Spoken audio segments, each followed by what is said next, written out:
Los hiperboreos, seres extraterrestres en la Tierra. Los mitos de la antigüedad guardan memoria de una antigua tierra mágica que explica el origen de la humanidad y de la antigua civilización de la Hiperbórea legendaria, patria original de los arios. La gran tradición. Hiperbórea, patria original de los arios, en el Tíbet, antes de ser invadido y destruido por el marxismo. En los templos eran guardados con celo viejos manuscritos que se referían a ese pasado hoy acallado por quienes dominan el mundo. La antigua Suri de los orígenes los arios indos nos dicen que el continente ártico, hace milenios, era un lugar de clima templado y con una naturaleza generosa. Hiperbórea, tierra mágica liberada del tiempo del mundo, fue creada por una raza superior, los hiperbóreos. Su civilización participaba del conocimiento trascendente o espiritual y estaba formada por seres venidos de las estrellas de sangre pura, además de por semidivinos y por arios. Estos últimos se llamaban también ariyas, de donde proviene la palabra ario, que viene a decir nacido dos veces o iluminado. El origen de Hiperbórea se halla en los límites del tiempo, cuando en el cielo hubo una confrontación entre Jehová, Dios del mundo material, y las huestes espirituales de Lucifer. En esta contienda cósmica se produjo la traición de los traidores blancos. Mediante esta estrategia, encadenando la conciencia divina en el mundo, Jehová trata de dar entidad a su mundo ilusorio. Jehová necesita del elemento divino pero sometido a su designio. En consecuencia, a raíz de esta situación, el espíritu quedó encadenado en la materia y el alma del mundo, dando lugar a una estirpe de semidivinos. Esta estirpe se hallará desde entonces entre dos mundos y en medio de una terrible confrontación cósmica. Tratando de ayudar a sus hijos semidivinos, los dioses blancos crean Hiperbórea, un territorio libre del mundo desde el que luchan para rescatar a los suyos de la cárcel de la materia.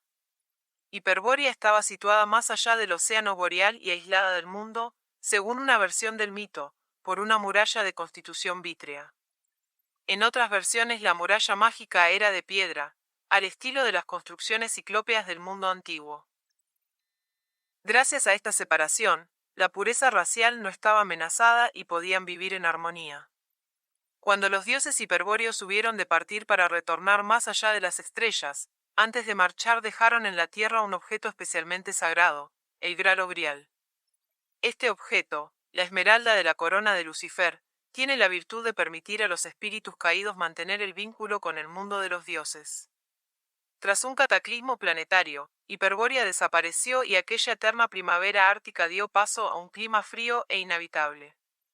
Los descendientes de los arios que quedaron sobre la superficie de este planeta hubieron de emigrar hacia regiones más al sur. Así, los arios emigrarían fundando la legendaria civilización del Gobi, en el Asia y migrando también hacia Escandinavia. Los innumerables restos de fauna congelada en las islas árticas hoy inhabitables, como la isla de Brangelja, Brangel, al norte de Siberia, en pleno océano ártico, así como los yacimientos de carbón de las islas árticas como Spitsberg, Noruega, son la demostración de que en otro tiempo aquellas tierras polares, hoy inhabitables, fueron lugares de naturaleza exuberante. De esta manera, la patria original de los arios sería sepultada por los hielos polares. En su libro Nos. Libro de la Resurrección, el escritor chileno Miguel Serrano rebusca el origen de los arios, llegando a la conclusión de que el Génesis de la Biblia judía es un relato atlante adulterado. De hecho, se hallaría más cerca de la realidad lo que Platón dice en su Critias y en el Taimeo.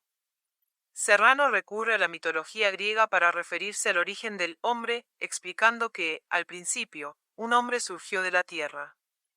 Se llamaba Evenor y desposó a Leucippe. Tuvieron una hija, Clito. De ella se enamoró Poseidón. Esto es, Poseidón, o una raza divina, vendría a cohabitar con las hijas de los hombres o las surgidas de la tierra, enamorándose y cruzándose con ellas. De esta forma se engendraron los héroes semidivinos, no inmortal ya. En verdad, los dioses griegos son los héroes y reyes, semidivinos, de la Atlántida hiperbórea. Poseidón y Clito dan a luz las 5 parejas de gemelos de los 10 reyes de la Atlántida. Los dioscuros, Castor y Pálax, Polo, son una de estas parejas. También lo sería Jasón. Por lo menos es un rey del Graal, como Heracles Hércules. Aquí, Miguel Serrano indica que el gemelo en cada una de las 5 parejas de reyes gemelos de la Atlántida, en lugar de una entidad material, es el doble divino de un mismo semidivino. De esta manera, cada semidivino tendría en un mundo astral, paralelo, un doble divino. O también podríamos decir que cada semidivino tiene 2 naturalezas, una mortal y otra divina. Serrano llega a la conclusión de que, se desprende de todo esto que existen varias humanidades. La humanidad divina de los hiperbóreos, la semidivina de los héroes descendientes de los divinos mezclados y la de los animales hombre, los Udra, los Pasu, los esclavos de la Atlántida, tal vez los robots de la Atlántida que de algún modo sobrevivieron a su hundimiento. Platón nos cuenta la destrucción de la Atlántida, debiendo referirse a una catástrofe acaecida con mucha posterioridad a la inmensa tragedia de la que solo hay memoria en el registro acásico del universo. De aquella no se salvan más que los divinos hiperbóreos en sus vimanas o discos volantes, yendo a otros astros. A Venus, la estrella matutina. El eje de la Tierra se desvía, nacen las estaciones, involuciona la segunda Tierra. La primera Tierra pasa a ser la Tierra interior, hueca. Cuando los divinos retornan, tras edades, Lucifer es uno de sus jefes, encuentran todo cambiado. En la superficie hay seres extraños y reconocibles, Ebenor, Leucipe, Clito. Cuenta la leyenda que los divinos mezclaron su sangre con los hijos de la tierra, transfiriéndoles fuego de los dioses, que Prometeo entregara a los hombres, esto es, su sangre divina, y Lucifer y sus huestes entran en la tierra hueca, donde edifican el reino de Agartha. También los Edas se refieren al mismo asunto del libro de Enoch y del Mahabharata, presentando a los Beins y los Haces como extraterrestres. Son los ángeles del libro de Enoch, que enseñan a los hombres la ciencia, el arte y la civilización. Los escritos antiguos nos hablan de un conflicto bélico legendario entre parientes de la misma sangre, los Haces y los Beins, o los Pandavas y los Kauravas de la guerra del Mahabharata. Los Haces provienen del monte Elbrus, en el Cáucaso, y son guiados por Odín Wotan con su hacha mágica. Los Beins se hallan al norte. Atlas o Irmín sería un Beins. De la unión de Haces y Beins vendrían los germanos que guardan en su sangre la memoria de los ancestros hiperbóreos. Eurípides se refería a Hiperbórea como el país del ámbar, la región báltica y el sur de Escandinavia, región situada al norte, de donde provendrían los arios. Asimismo, según Miguel Serrano, los Totas de Danann de la leyenda irlandesa son los mismos que los germanos identifican como los Haces, esto es, los extraterrestres descendidos de los astros. En el citado libro de Enoch aparece el relato en el cual Lamec, padre de Noé, afirma: he tenido un hijo diferente a los demás, no es como los hombres, sino que parece un hijo de los ángeles del cielo. Robert Charroux, por su parte, sostiene la posibilidad de que Noé fuera un hiperbóreo, ya que su padre lo describe con la carne blanca como la nieve y roja como la flor de la rosa, y su cabellera blanca como la lana, sus ojos eran hermosos. Y efectivamente, ese es el aspecto de los antiguos hiperbóreos. Hay que memorizar, nos informa de nuevo el autor galo, que los nórdicos sitúan la patria de los hiperbóreos y su capital, Suri, en el extremo septentrión donde, se cree, debieron aterrizar los primeros seres llegados de las estrellas. Estos hiperbóreos, según germanos, celtas y las antiguas tradiciones, proporcionaron la raza de los hombres superiores que se hundió con su continente cuando se produjo el cataclismo mundial o el hundimiento de la Atlántida. Las migraciones arias. Los filósofos e investigadores nacionalsocialistas identifican la esvástica o esvástica como el signo de reconocimiento de los arios, siendo además el signo del sol negro espiritual y del origen.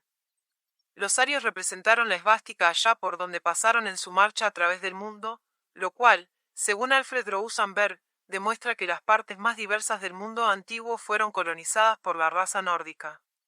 De esta forma, los arios, en tanto que se alejaban de su lugar de origen, iban llevando su civilización a las diversas partes del mundo, instalándose y levantando imperios.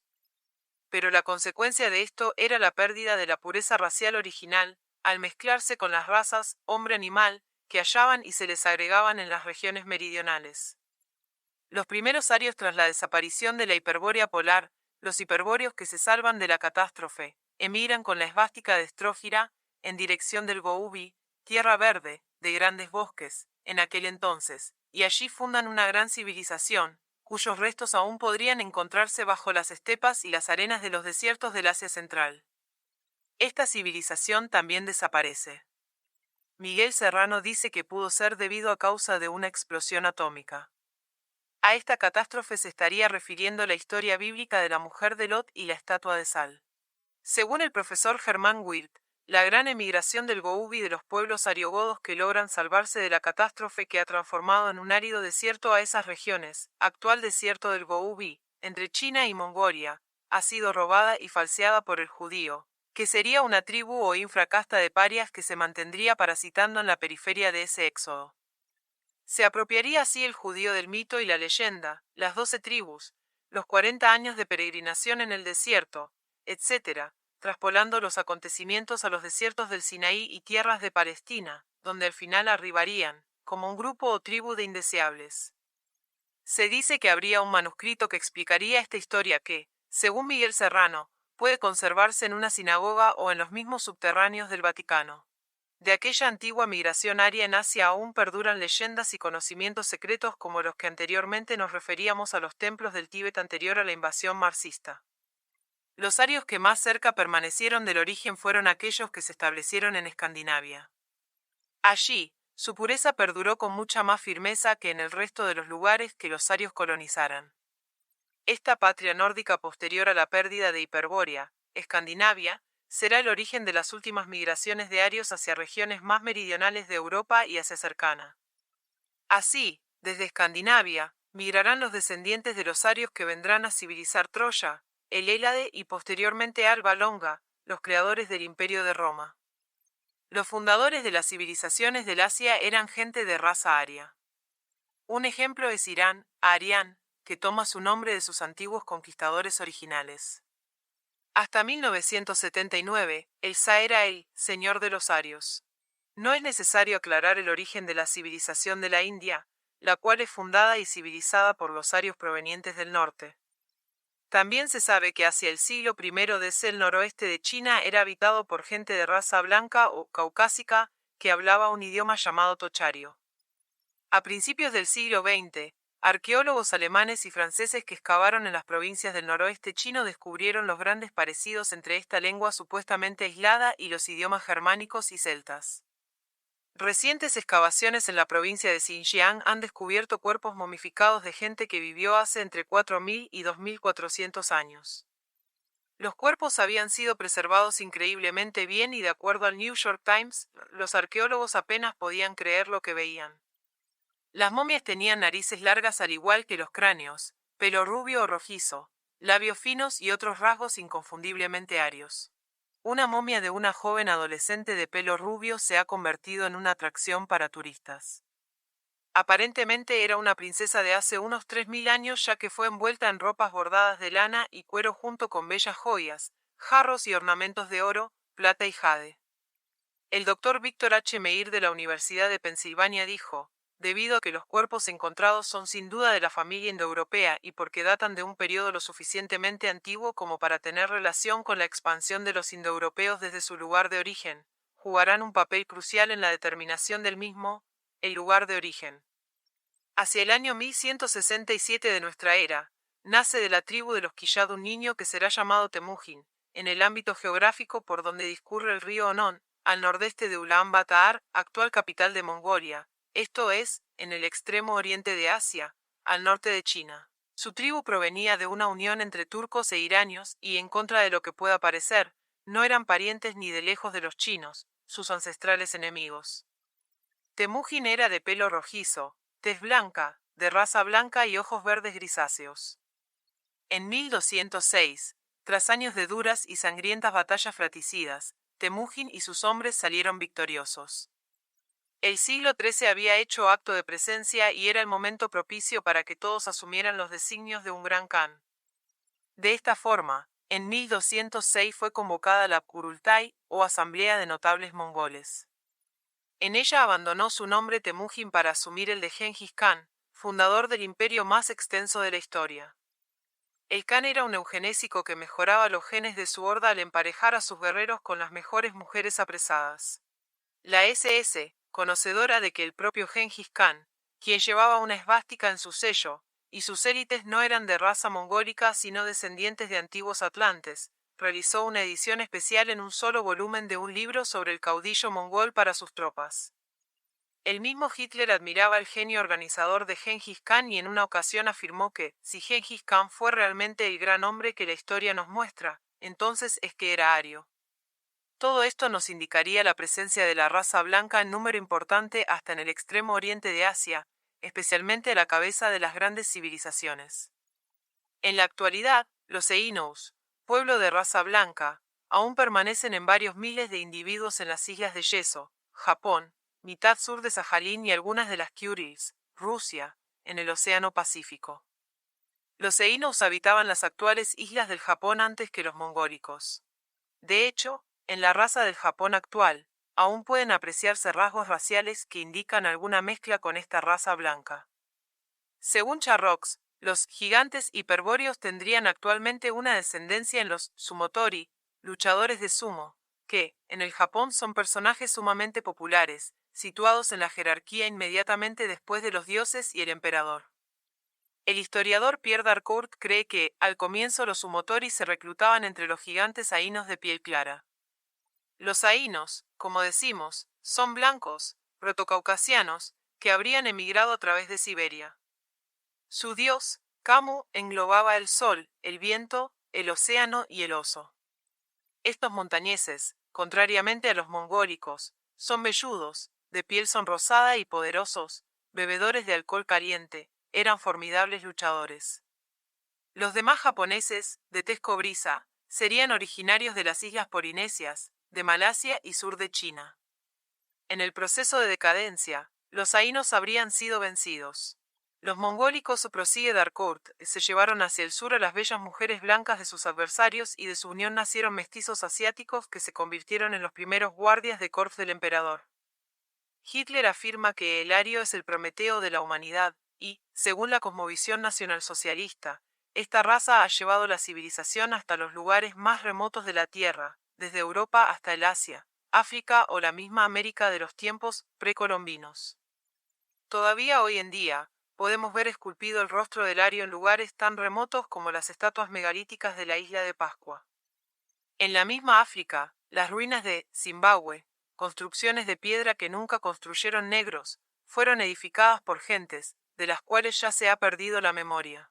En Norteamérica, hallamos también numerosos restos de la presencia de arios, como entre los indios Mandan, en Missouri, los megalitos de estilo celta y torres redondas en Nueva Inglaterra, las ruinas vikingas en Eleance Oaks Meadow, Newfoundland, las inscripciones rúnicas en Dighton Rock, Connecticut y en Minnesota. Brille en todo el área de Centro y Sudamérica, hallamos leyendas referentes a dioses blancos, a las que ya nos hemos referido en el primer capítulo, leyendas que tienen un fundamento real y basado en hechos históricos positivos. Y es que la presencia de hombres de raza blanca en América con anterioridad a la llegada de los españoles está documentada en las mismas crónicas de los conquistadores españoles, quienes se encontraron en su descubrimiento con individuos y pueblos enteros de raza blanca, y es aún observable en diversas regiones indígenas, como por ejemplo, en la región andina peruana de Chachapoyas. En esta región montañosa situada en las fuentes del Amazonas, sobre la enorme selva americana, a más de 2000 metros de altitud sobre el nivel del mar, libre ya de los terribles calores y mosquitos tropicales, en un ambiente fresco y verde, en la actualidad existen aún lo que se conocen como gringoitos, personas de rasgos europeos, cabellos rubios, que no provienen de colonos europeos, sino que su presencia en la región está documentada como anterior a la conquista española. Ya los conquistadores españoles hicieron mención en sus crónicas a estos blancos de Chachapoyas, y especialmente a la belleza de sus mujeres. En una crónica se cita el nacimiento de un niño al que los chachapoyas consideraban como hijo de los dioses, por ser tan rubio y tan blanco que aún era difícil encontrarlos así en la misma Europa. Los españoles que conquistan América definen a los chachapoyas blancos, rubios y de elevada estatura, por lo general, un palmo más que los mismos españoles. Los chachapoyas blancos recordaban la memoria de que sus antepasados provenían del este. Al este de Chachapoyas está la región selvática del Amazonas y más allá el Atlántico.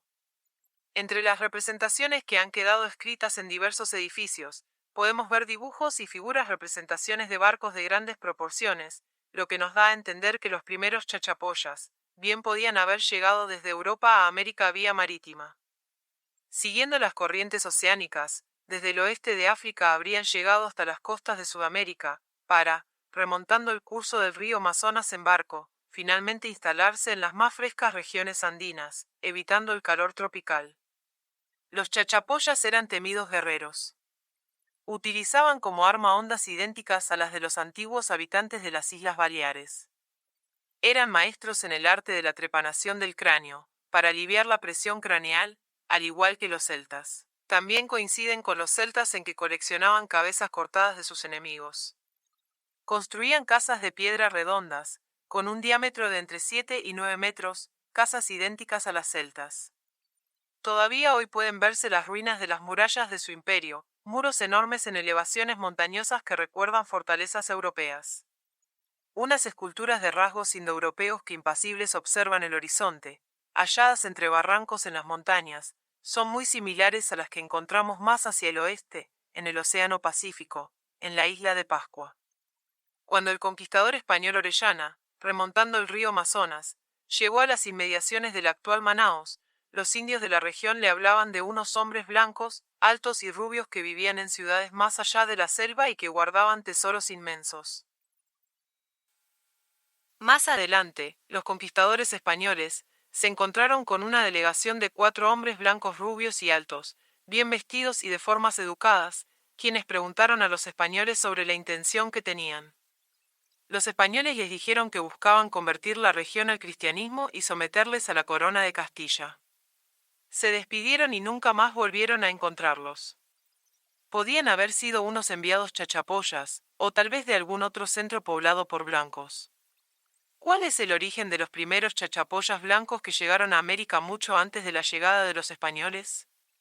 ¿Qué hacían en aquella región? Si nos centramos en los actuales descendientes de los chachapoyas blancos, vemos como entre ellos predominan aún rasgos raciales nórdicos, cabellos rubios, ojos claros, piel blanca rosada o pecosa, pese a que el mestizaje amerindio se halle muy introducido. Si bien, ateniéndonos a la historia oficial, nos puede parecer un misterio, esto nos demuestra que América fue conocida y habitada de muy antiguo por pueblos arios, quienes, tal vez, fueron los descendientes de los dioses blancos, creadores de los antiguos imperios. 6 siglos antes de Cristo, surge en el norte ario de la India el budismo. Según diversos estudiosos afines al nacionalsocialismo y al fascismo, como el mismo Julius Evola, en su forma más pura, quitando las impurezas culturales mestizas que ha sufrido con posterioridad, Buda fue un iluminado, un Ariya, que respondía al nombre de Siddhartha, un hombre de raza aria que se mantuvo fiel al código de honor y lealtad de los antiguos hiperbóreos que antaño habitaban Suri, y que vino a denunciar la creciente degeneración y bastardización del brahmanismo de su época. El barón Julius Evola, investigador del budismo, nos dice que éste, en su forma original, es de espíritu puramente ario y de una visión anterior a la humanidad actual. La doctrina del despertar. El budismo y su finalidad práctica. Editorial Grijalbo. Como vemos, es indiscutible que las semillas de la ideología nacionalsocialista tienen su origen, además de los antiguos mitos y relatos nórdicos, en las lejanas tierras del Asia, donde se hallan numerosas esvásticas que allí se encuentran desde hace miles de años, y en las civilizaciones mágicas de la antigüedad. Es más, según la interpretación nacionalsocialista del budismo, este propondría una clara división entre los arios, iluminados, y las otras razas, incapaces por sí mismas de alcanzar la verdadera sabiduría y el conocimiento.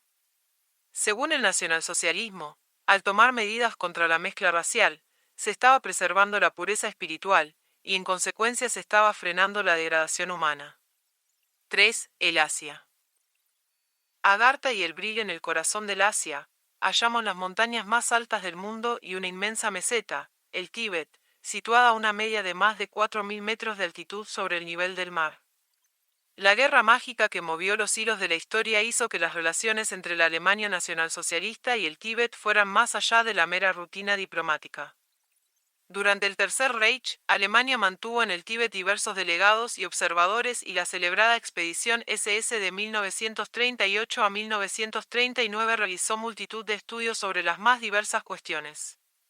Himmler trataba de verificar la hipótesis de que tras el hundimiento de la Atlántida, el Tíbet fue habitado por atlantes blancos y que en ese lugar del mundo aún es guardado el conocimiento de los antiguos y las entradas a su reino subterráneo. En el Tíbet se conserva el mito ario que habla de reinos ocultos, pero principalmente subterráneos, conocidos como Agartha o Chambala. Como hemos visto anteriormente, Belicena Vizca señala que Agartha es el reino oculto de los dioses liberadores, mientras que afirma que Chambala es el reino de los dioses traidores y de la fraternidad blanca, afecta a los planes de Jehová. Existen otras tradiciones o interpretaciones que afirman que Chambala sería la capital del reino de Agartha de la misma manera que Suli es la capital de Hiperbórea. Sir Edward Bulwer-Lytton, diplomático y miembro de la elitista Golden Dawn, escribió en 1871 una novela titulada La raza futura. En esta se narra la aventura de un pueblo superior, los Bree-Shah, que emerge del reino subterráneo, en el cual se había exiliado tras un cataclismo en la superficie exterior de la Tierra, y que dispone de una energía cósmica denominada Bree. En dicha novela también se menciona la guerra entre razas y se considera a los habitantes de ese mundo subterráneo como descendientes de los arios originales.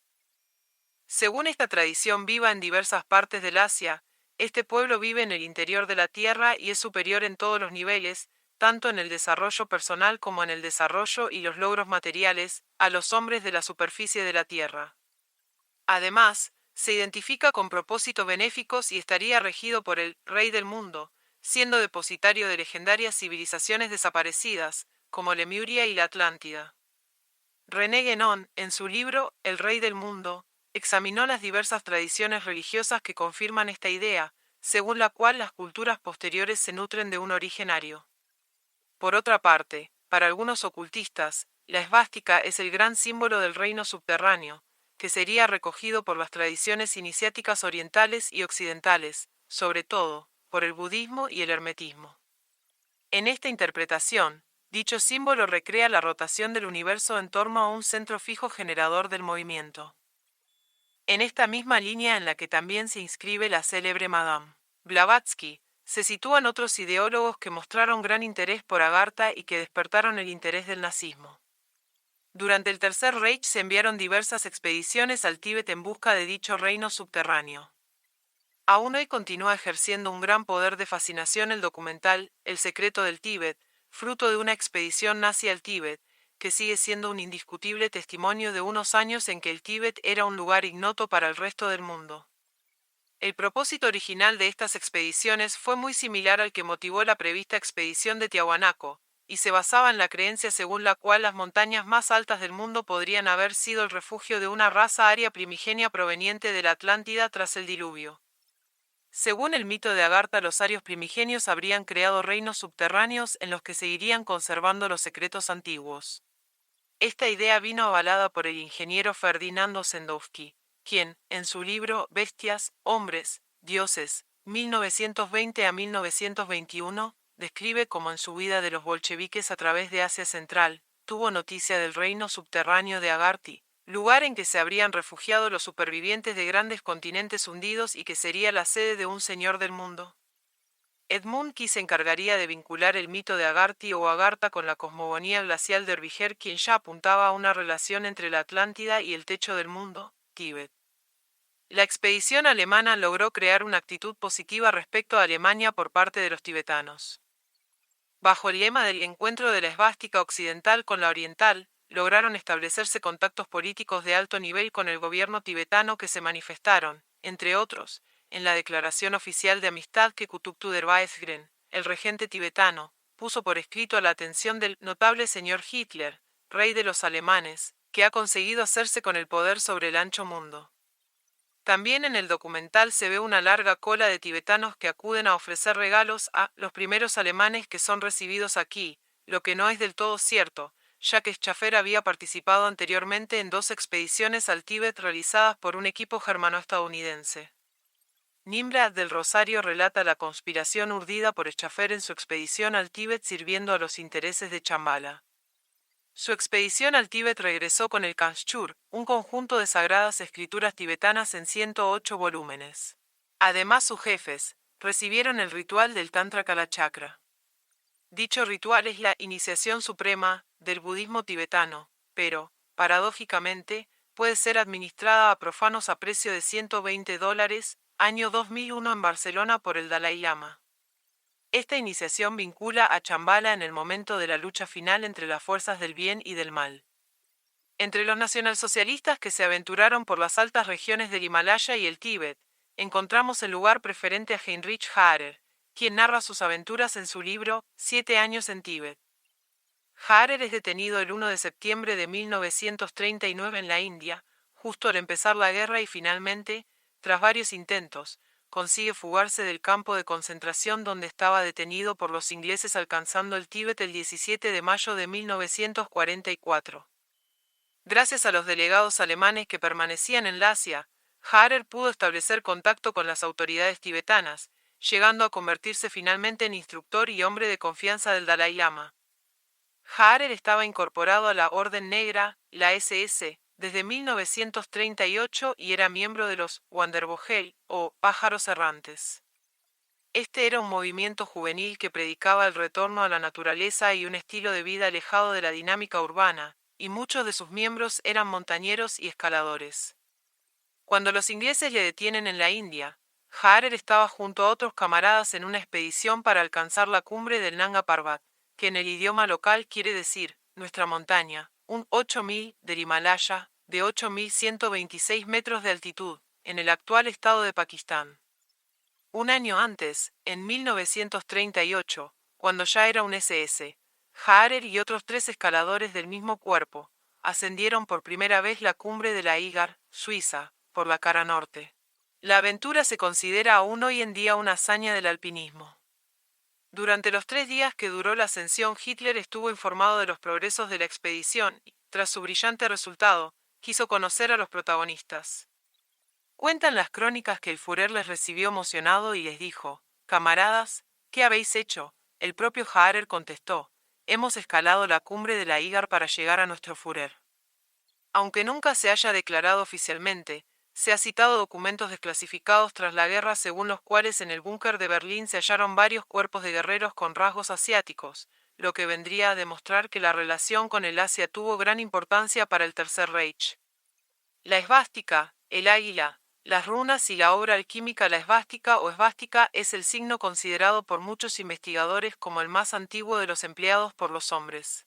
Está extendido por todo el planeta y es conocido su uso en civilizaciones como los indoarios, chinos, japoneses, indios, hindúes, mongoles, celtas, aztecas, vascos y muchas otras.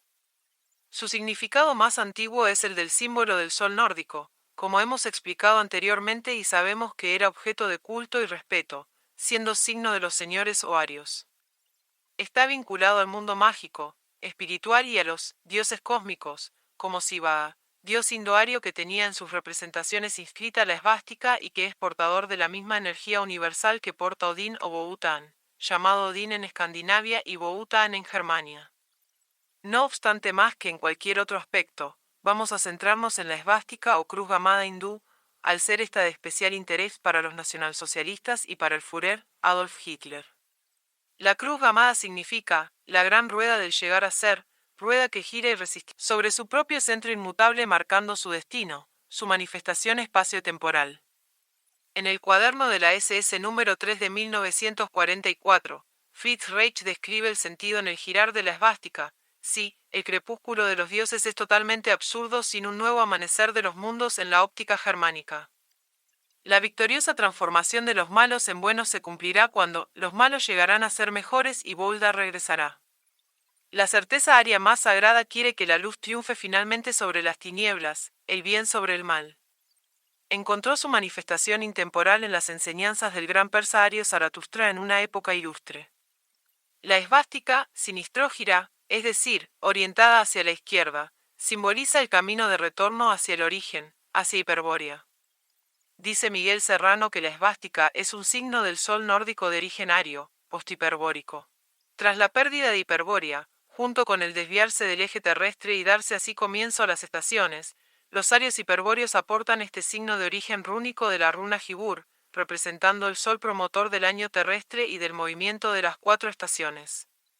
Así, los 4 brazos de la esvástica representarían la primavera, el verano, el otoño, el invierno y su movimiento, desde el centro fijo e inmutable dentro del círculo del año.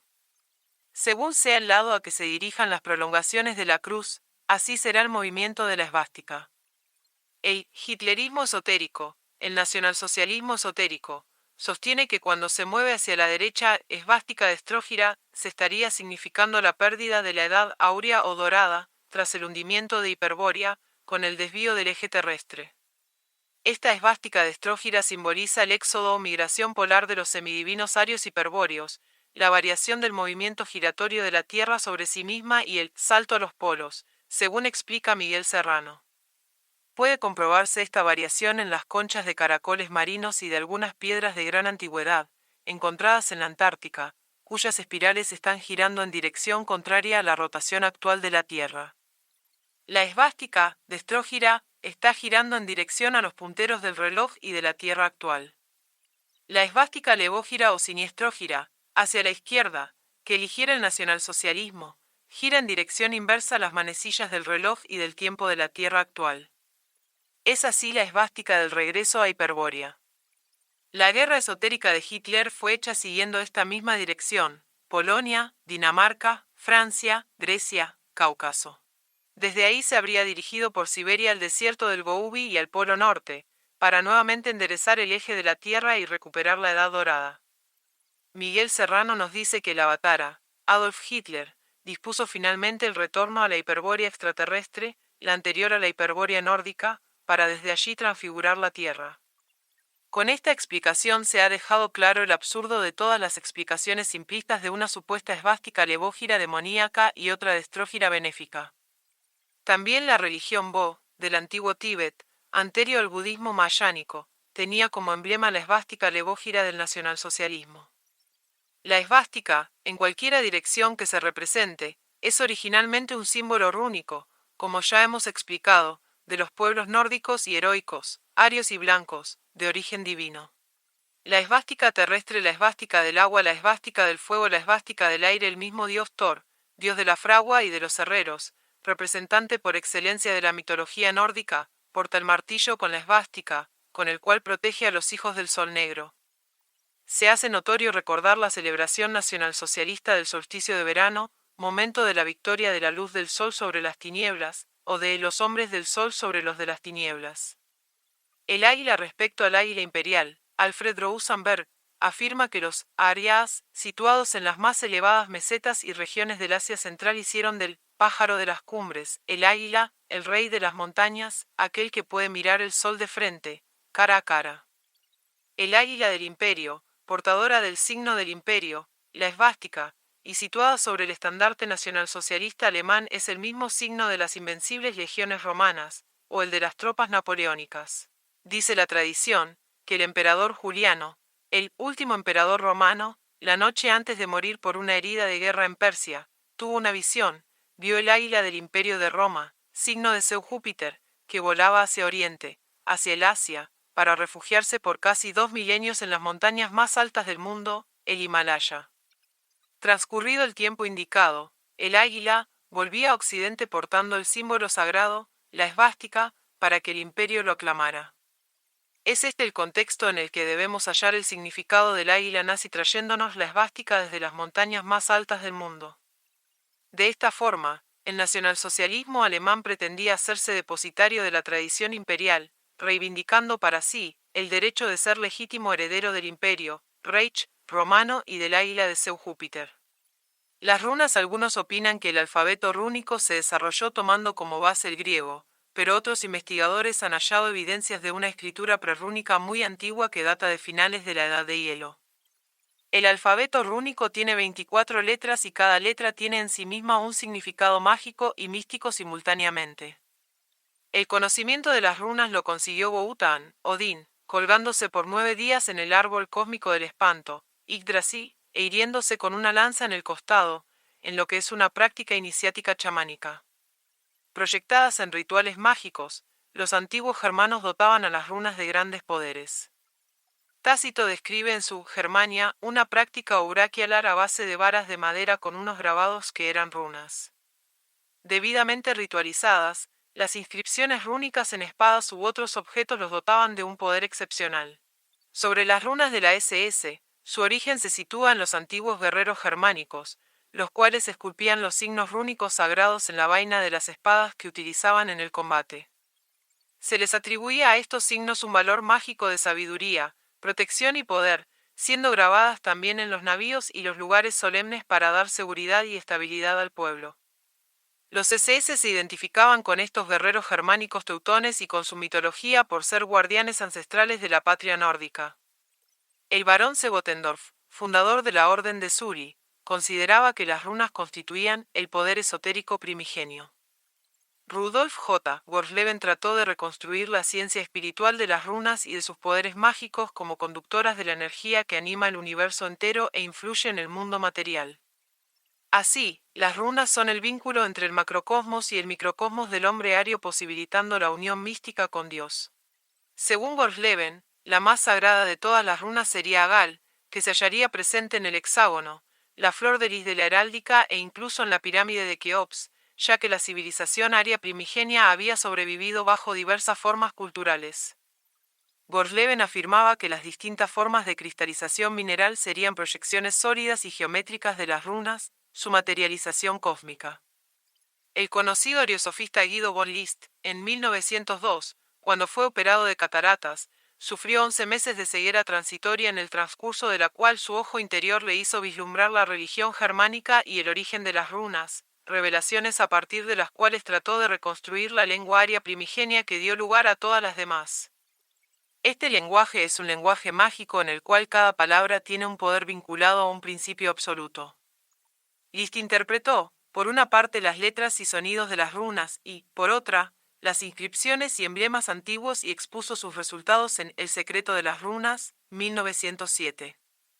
El ocultismo rúnico surgido de este trabajo constituyó la principal clave del esoterismo de List, que obtuvo notable popularidad a comienzos del siglo XX, especialmente durante la Primera Guerra Mundial. Karl Maria Willigut, conocido como algunos como el Rasputín de Himmler, aseguraba haber recibido sus conocimientos ocultistas de su abuelo Karl. Para Willigut, las runas contienen en su código cifrado la historia entera de la creación del hombre, originada en tiempos inmemoriales en los territorios del Polo Norte. Allí había residido una raza etérea y luminosa de profundísima sabiduría que, sin embargo, había ido degenerando con el tiempo a causa de la degradación racial producida por su mezcla de sangre con las razas telúricas.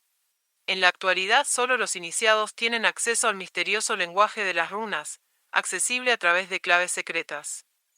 Himmler encargó a Willigut el diseño de un anillo con el que honrar los méritos extraordinarios de los miembros más destacados de la SS, el llamado Anillo de la Calavera, Totenkopfring, que se entregaba acompañado de un certificado que describía tanto la ornamentación como su simbolismo. En este anillo, figuran la esvástica y 3 signos rúnicos, cuyo significado ha sido tomado casi literalmente de Guido von List. La leyenda de la esvástica es: sé uno con Dios, el Eterno. La runa Agal, vela por el universo que hay en ti y dominarás el universo. La runa Sol, el espíritu creador siempre vence. La doble runa Sig, seguida de lo que parece una superposición de la runa Tir con la hoz, ideada por el propio Willigut, la fuerza de tu espíritu te hace libre. La obra alquímica. Finalmente, interesante comentar que los colores de la bandera nacionalsocialista alemana, negro, blanco y rojo, son los de la Alemania imperial, aunque no es casualidad que sean los que utilizaran los discípulos de Manes, en la religión maniqueísta y los de la tradición hermética. Así, según la alquimia, el hombre iniciado en esta vía, experimentaría en la iniciación el proceso de la obra alquímica, al negro o nigredo, la obra al blanco o albedo y finalmente, la obra al rojo o rubedo, esto es, la conversión, mediante la necesaria iniciación, del hombre vulgar en el hombre espiritual, gracias al proceso alquímico de la nigredo o negro, descomposición, la albedo o blanco, purificación, y la rubedo o rojo, la resurrección o la materia incorruptible.